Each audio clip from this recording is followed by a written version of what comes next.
This is News 4 Sports, driven by Toyota. We got to keep our guys from the sideline. It's an ugly scene. It's an ugly scene for football. It's an ugly scene for college football.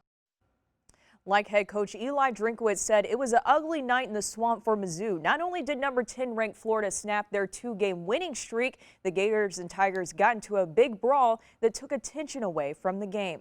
It was Florida's first game back since October 10th due to multiple players testing positive for COVID-19.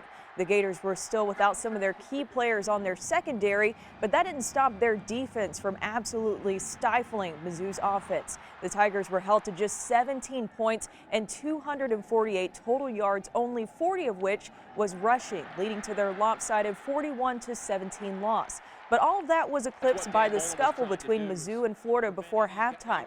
It happened after Mizzou's Tajon Jeffcoat's late hit on Florida quarterback Kyle Trask. Here's what head coach Eli Drinkwitz had to say about their part in the fight.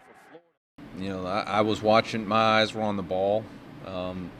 We played the ball was knocked away. I started running in and saw one of their coaches on our hash yelling at our guys, and then I saw more of their players join in, then our players joined in, and we got to keep our guys from joining in. We got to keep our guys from the sideline. It's an ugly scene. It's an ugly scene for football. It's an ugly scene for college football, and I'm not proud of it. And I don't know who started it, but we got to figure it out. We got to get it fixed. Like I said, it's disappointing. Well, today, Mizzou and Florida released a joint statement on Twitter saying in part, the actions at the end of the first half of last night's game do not reflect the values of our football program or the university. They concluded, we believe both programs will use this moment to learn from so that future incidents like this don't happen. We'll have more from Drinkwitz and even Florida's Dan Mullen on Sports Sunday coming up. Well, it's official. Major League Baseball free agency started this evening, and Cardinals' Adam Wainwright and Yadier Molina have hit the market.